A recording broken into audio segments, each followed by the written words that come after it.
They called her a burden for being in debt, until the rich cowboy handed her the title to his land. The wind carried voices in that prairie town, soft as gossip, sharp as a knife. Dust rolled down the single dirt street like it had its own secrets to tell.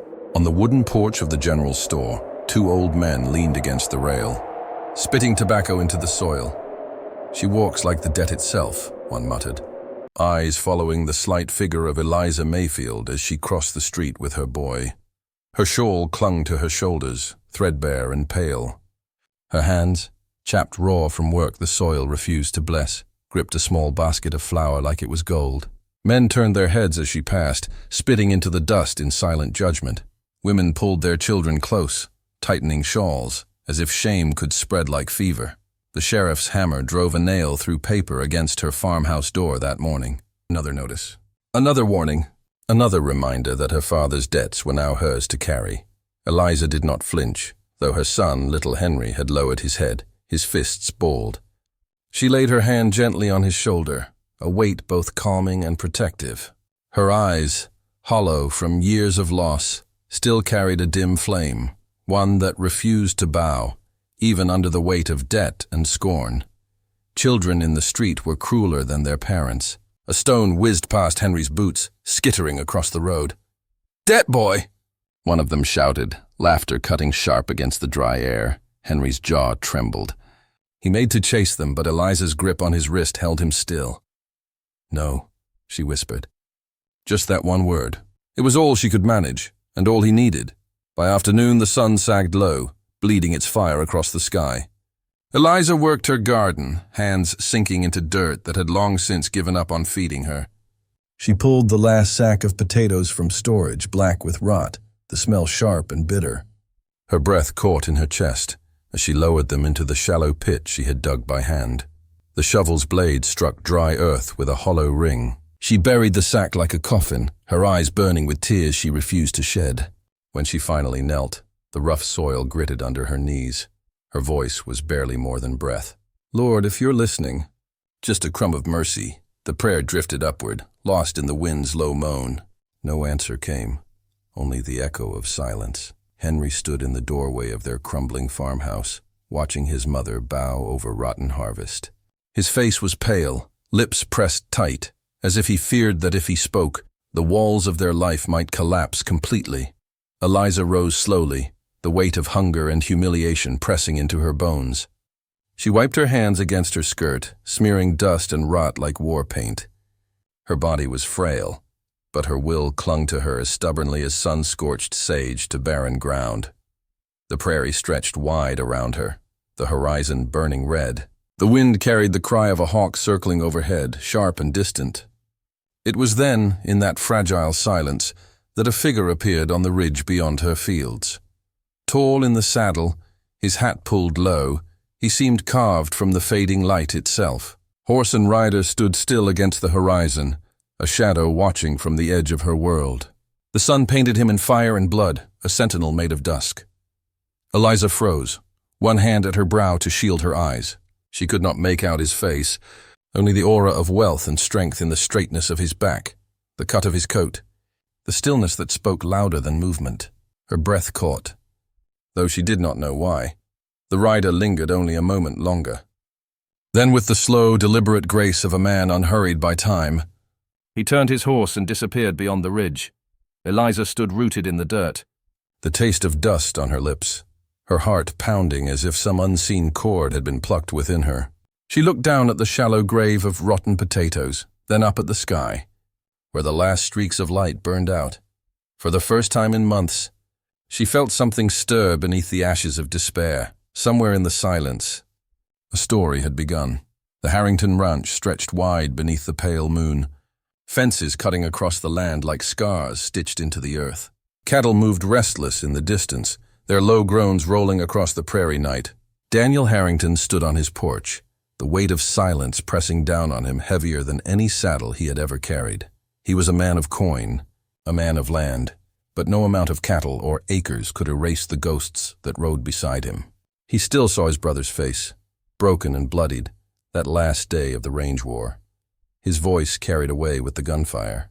He still smelled the earth where his parents were buried too soon, the grass never quite growing over their graves. Every step he took felt uneven, as if grief had carved an invisible limp into his stride. Inside, firelight painted the ranch house in shades of gold and shadow. The leather chair creaked beneath his weight as he sank into it, boots heavy on the floorboards. His hands, calloused and scarred, wrapped around a glass of whiskey. The amber liquid trembled, catching like liquid fire. He told himself the drink steadied him, but the truth was crueler. The whiskey only reminded him how unsteady his soul remained. From beyond the hills came the howl of coyotes, sharp and hungry. The sound carried through the cracks in his walls, through the cracks in his heart. That evening, he had gone to the saloon, not for drink, but for the noise of company. The clatter of poker chips, the shuffle of boots, the piano's weary tune. It all dulled the loneliness that shadowed him. But even there, the words he overheard cut deeper than silence ever could. She's nothing but a dead in a dress. The laughter that followed was mean, small, and cruel. Eliza Mayfield's name, spit out like tobacco juice onto the floorboards. Men leaned back in their chairs, sneering. Women whispering behind lace fans, every word twisting like a thorn. Daniel had not spoken. He had not needed to. He sat in the corner, hat pulled low, listening as shame and mockery were poured on a woman who already carried more than her share of burden. The words struck him like a whip across the back. For in their cruelty he heard echoes of his own story, the way neighbors once looked at him, whispering about blood spilled on his land, about the Harrington family cursed with grief. Back home now, he stared into the flames and heard his father's voice, a memory carved so deep it never faded. A man's worth ain't in the land he holds, but the souls he helps stand again. The old man had spoken those words on a quiet morning, years before the war took him. Daniel had dismissed it then, too eager to claim cattle and fences, too eager to measure himself by what he owned. But tonight, as the fire cracked and his glass trembled, those words dug deep, anchoring themselves in the raw places of his heart. His eyes drifted toward the window, toward the dark ridge beyond. Somewhere past that ridge stood a broken farmhouse, its boards rattling against the wind, a widow kneeling in the dirt trying to coax life out of barren ground. He had seen her once from afar, seen the way she carried herself, fragile as glass but harder than iron. Daniel's jaw tightened. His life had been a long road of loss and silence, but he knew cruelty when he saw it. And cruelty left unanswered only grew bolder. He did not whisper it. He did not pray it. He did not even move. But in the quiet of his ranch house, with the coyotes still howling, a decision settled into him like iron. He would not let her be crushed beneath the weight of other people's scorn. Not as a savior, not as a hero, but as a man who refused to let cruelty go unanswered. The fire popped, sending a spray of sparks up the chimney. Daniel lifted his glass, but his hand no longer trembled. Some burdens, he knew, were meant to be shared. The day broke heavy, the sky the color of old ash. The wind dragged grit across the yard, rattling loose boards on the farmhouse like a dying man's breath. Eliza had just pulled water from the well when the riders came. 3 of them, their horses mean-eyed and restless, hooves striking sparks from the hard earth. The men carried the stench of whiskey and sweat, their dusters heavy with trail dust, their eyes meaner than their words. Widow Mayfield, the first drawled, voice dripping like oil. Time's past due. Before she could speak, before her boy Henry could move, the second man tore the bucket from her hands, spilling what little water they had. The third shoved Henry hard into the dirt, laughter barking from his throat. Henry's cry cut through the morning like glass. Eliza lunged to shield him, but a rough hand caught her arm, twisting until the seam of her dress ripped, fabric tearing with a sickening sound. Pain shot through her shoulder. She gasped, the taste of blood blooming where her teeth cut her lip. The men mocked her silence. One spat into the dirt. Another leaned close enough that she smelled the rot of his teeth. Your father's debt still rots, same as your land. Maybe it's time you pay in other ways. The shame burned hotter than the pain. She yanked free, stumbling back to the porch. Henry clung to her skirt, his small face buried, shoulders shaking. She sat down hard on the steps, the dust rising around her like smoke from a fire long out of control. Her face streaked with blood and grit. She looked like a statue carved from suffering itself. The men laughed, mounting their horses again, but before they could turn, a sound rose in the distance, hooves. Not the clatter of 3 horses leaving, but the thunder of a single beast coming fast. The ground trembled. Even the air seemed to shift. Down the lane he came, tall in the saddle, his black horse charging like a storm sent by heaven. Daniel Harrington. The sun caught the silver buckle on his chest, flaring like lightning before the storm broke. The collectors stilled. Their laughter died in their throats. Daniel's horse slid to a stop, dust exploding around them. He swung down, boots striking hard earth. Every line of his face was carved in stone, silence and fury etched deeper than any scar. He said little. He did not need to. His hand rested on the butt of his revolver, and his eyes told them the rest. "Leave," he said, voice low, raw, final. The collectors shifted, one muttering a curse under his breath. But Daniel stepped forward, the set of his shoulders like an iron gate closing. The men looked at him, then at each other, and the fear that passed between them was louder than words. They turned, reins snapping, and rode hard back down the road, their insults swallowed by the dust they left behind. Silence fell heavy. Only the creak of leather and the sharp breath of Daniel's horse broke the air. Eliza sat frozen on the porch, Henry clinging to her like a sparrow refusing to let go. Her lip bled. Her dress hung torn. Shame, fear, and something else trembled through her as she lifted her gaze to him. Daniel's eyes met hers for a heartbeat too long. Then he turned, walked to his horse, and mounted without a word. The thunder of his hooves faded into distance. That night the farmhouse smelled of smoke and candle wax. Eliza lit her last stub of tallow, the flame small, flickering, fighting against the dark. Henry slept against her shoulder, worn out by tears. The knock on the door was soft, but it carried the weight of iron. When she opened it, Daniel stood there, hat in his hands, the firelight painting his face in lines of shadow. He did not step inside until she nodded once, silent permission. He crossed the room with slow, deliberate steps. In his hand was a folded parchment. He placed it on the table, the paper crisp against the worn wood. Eliza stared at it, her fingers trembling as she unfolded it.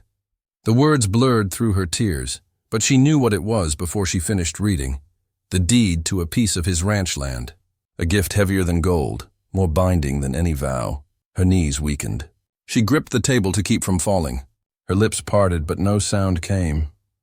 Daniel finally spoke, his voice cutting through the silence like a blade through rope. "No one calls you a burden on my land." The words sank deeper than any wound the collectors had left. Her tears spilled, dropping onto the deed, staining it with salt water and gratitude. The parchment shook in her hands, but she held it tight, as if letting go would mean losing more than paper. Daniel turned, the door creaking as he left her in the dim glow of the candle. She sank to her knees, clutching the deed to her chest, sobs muffled against the paper that now carried both her salvation and her shame. Outside, the prairie wind carried the scent of smoke and dust, but inside, for the first time in years, hope flickered with the candle's flame. The gift of land should have been salvation, but in the prairie town, mercy was never left unmarred. If whispers had once been soft, now they howled like coyotes circling firelight. She must have warmed his bed, the blacksmith spat, hammering harder on his anvil as Eliza passed. No man gives land without taking his price. Women pulled their shawls tighter, eyes cold as river stones. Their voices slithered just loud enough for her to hear. A widow's got her ways. She bought her freedom with her skin. Men, bolder still, lingered at corners of saloons, their stares sharpened to hunger. Some tipped their hats mockingly, others muttered proposals laced with filth, and the children were cruelest of all. Henry came home one afternoon with mud on his face and a torn shirt. His eyes burned with shame as he whispered, "They said you sold yourself for dirt." Eliza held him close, her arms a shield, though inside, the words pierced like barbed wire. Every step she took, every chore she worked through, she carried the weight of kindness turned curse. Harrington's gift had not freed her. It had chained her tighter to rumor. Yet beneath the storm of voices, another current pulled. Invisible, steady, a tether between her and the man who had given her land when the world wanted her buried. When she thanked him days later, her voice small, Daniel only nodded. But his eyes lingered too long, holding hers in a silence that neither dared to name. It was not love, not yet. It was something rawer, quieter, a recognition. Two souls bruised by loneliness, circling one another like wary animals at the edge of firelight. One evening, clouds rolled low, sky bruised with thunder. Daniel arrived with hammer and nails to help mend her roof, rain threatening to split the heavens open. They worked in silence, boots scraping shingles, the scent of rain and dust heavy in the air. At one point, she held a plank steady while he drove the nail. His calloused hand brushed hers, rough skin meeting worn skin. Neither pulled away. For a heartbeat, the silence thickened, heavy as the storm clouds overhead. Her breath hitched. His jaw tightened. The distance between them was smaller than a whisper, larger than the whole town's condemnation. Then thunder cracked, breaking the spell. They went on working, though the air between them thrummed like a string pulled too tight. Meanwhile, danger brewed unseen. The men she had once feared, the collectors driven off by Daniel, gathered in a saloon's back room, voices low and venomous. "That widow shamed us," one growled, slamming his fist against the table. "And Harrington? He'll pay double for making fools of us." Across town, other ranchers muttered over their whiskey. "Daniel's lost his edge," one sneered. "Give land to a widow? Next he'll be handing cattle to beggars. Or worse," another hissed, "marry her. And then what? She takes half his empire." Every act of kindness Daniel extended became another knife honed in shadow, another bullet waiting to be chambered. Eliza felt it in the air, though she could not name it. Each morning she rose before dawn, working her patch of soil with trembling hands, glancing toward the horizon as if expecting the storm to break not just from the sky, but from the land itself. Her nights were quieter, yet never restful. She lit her small lamp and sat with Henry at the table, guiding his hand over letters and numbers. When he drifted to sleep, she sat alone, staring at the deed Daniel had given her. Sometimes she traced the edges with her fingers, not as possession, but as if it were proof that someone had once seen her worth. She told herself it meant nothing more. She told herself she could not afford to feel more. But when she lay down, closing her eyes against the wind rattling the shutters, the memory of his hand brushing hers rose like a secret flame, and she feared it most because it warmed her. The town's rumors grew louder, the threats sharper, but between Eliza and Daniel, the silence deepened into something, unspoken yet undeniable, a candle in a room full of wind, flickering, fragile, yet refusing to go out. The morning began with the smell of smoke. Eliza had just set her skillet over the fire when the sound of hooves thundered through the valley, hard, relentless, like the earth itself was cracking open. Henry rushed to the window, his small voice trembling. "Ma! Riders!" Before she could reach him, the first rifle shot split the dawn. The kitchen window shattered, glass spraying across the floor. Henry screamed, clutching her skirts. Another shot followed, wood splintering inches from her face. The collectors had returned, 6 of them, riding in a line, rifles flashing in the pale light.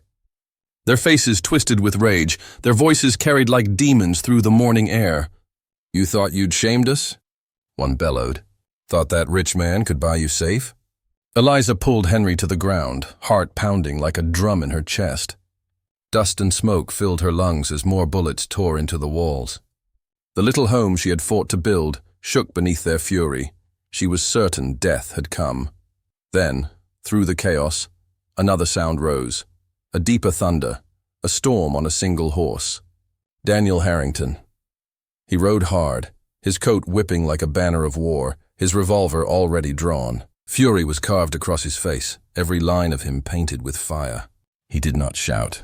He did not hesitate. He raised his weapon, and the air cracked with violence. The first man dropped from his saddle. A cry strangled in his throat, blood soaking the dust beneath him. The others wheeled their horses in shock, rifles turning toward the lone rider who dared defy them. But Daniel was no ordinary man. He moved with the precision of someone who had tasted loss too many times and refused to let it devour him again. The gunfight erupted. Bullets sparked against stone, whistled past ears, tore chunks of wood from Eliza's porch. Horses screamed, rearing and kicking, their riders struggling to aim through the storm of chaos. Daniel fired again and again, each shot a thunderclap. Eliza pulled Henry behind her, crouched low against the wall. She watched through the smoke, terror and awe burning in her chest. The man who had once seemed untouchable now fought like the earth itself had lent him its rage. One of the collectors charged forward, swinging his rifle like a club. Daniel met him head-on, his revolver flashing. The man tumbled from his horse, his blood pooling into the dirt, staining it dark. Another circled behind, firing wildly. A bullet grazed Daniel's arm, slicing through flesh. He staggered but did not fall. His jaw tightened, eyes narrowing, and with one steady hand he returned fire. The attacker crumpled, his body twisting into the dust. The fight dragged on, the air thick with gun smoke and the stench of sweat and blood. For every shot that struck, another ricocheted, sparks flying off stone. Horses bolted into the fields riderless, while the last of the collectors screamed curses that melted into fear. Then silence. It came all at once, heavy and complete.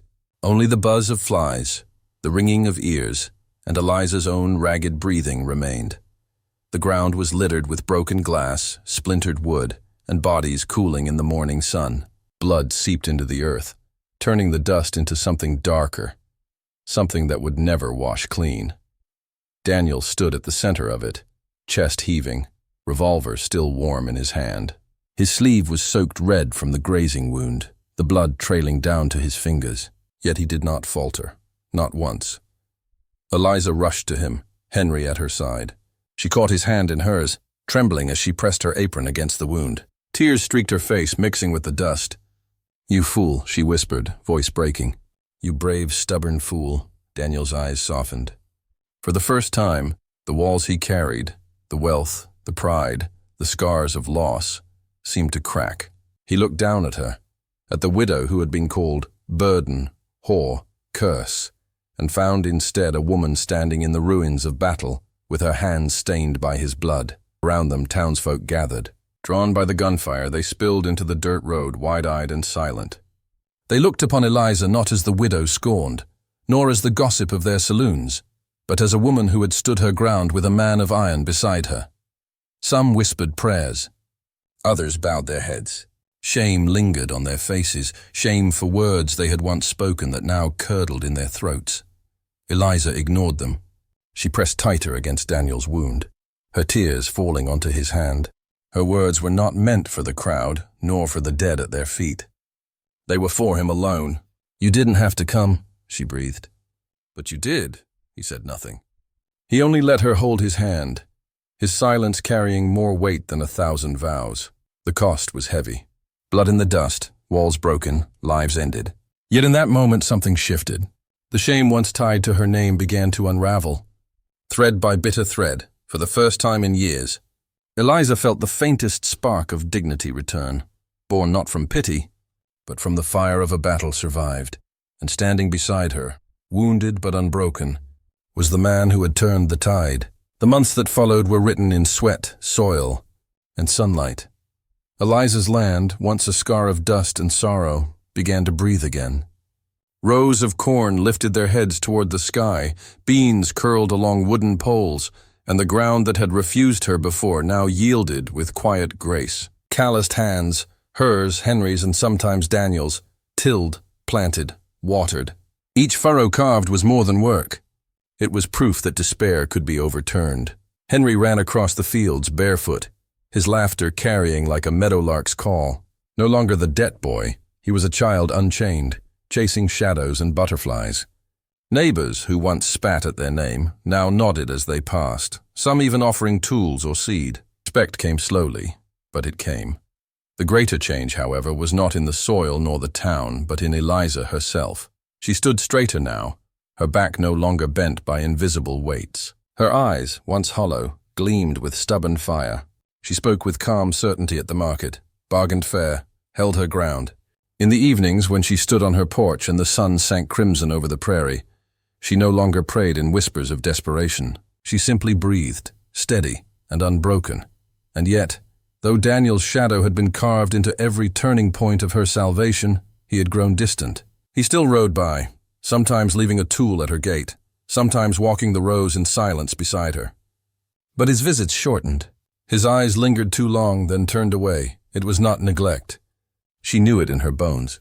It was fear, the kind a man wears when he stands too close to what he cannot bear to lose. The prairie carried seasons forward. Winter broke into spring, and spring ripened into summer's blaze. Still, the distance stretched, until one evening. The sky burned in streaks of violet and gold, clouds curling like smoke from heaven's own fire. The fields whispered in the wind, every stalk of corn swaying like an audience to some unseen stage. Eliza walked to the fence line.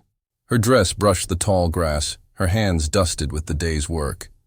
She saw him there, Daniel Harrington, leaning against a weathered post, hat low over his brow, as though he meant to disappear into the land itself. She stopped a few paces away, the air thick with the scent of cut hay and summer heat. Neither spoke at first. The silence between them was as alive as any voice, heavy, electric. Finally, she stepped closer. Her voice was low, trembling, yet sharp with the courage she had earned. "They once called me a burden." The wind shifted, carrying her words over the fields. She waited, her heart thudding like hooves against hard earth. Then, quieter still, she asked, "What do you call me now?" Daniel lifted his gaze. The fire of dusk caught in his eyes, reflecting both pain and something far greater.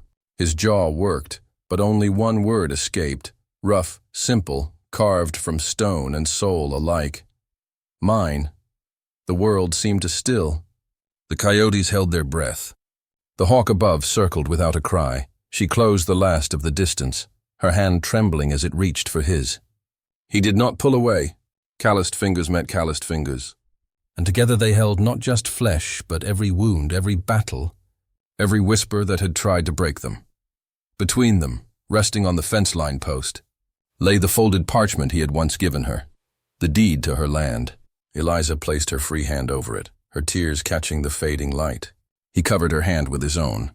Land and love bound in the same gesture, ink and skin pressed together. The prairie wind rose, carrying away the voices of the town, the lies, the cruel laughter. What remained was the eternal sound of the grass bending, the cattle lowing in the far hills, the quiet rhythm of two hearts that had chosen to beat together. No longer a widow shamed, no longer a man haunted by loss, but something new, something redeemed. As the last light bled across the horizon, Eliza leaned into him, her voice a whisper carried only for him and the wind. "At last, I am home." And Daniel, scarred yet unbroken, bowed his head to hers, saying nothing. For some truths need no words. The fence line stood witness, the fields bloomed proof, and the prairie wrote their story in silence everlasting.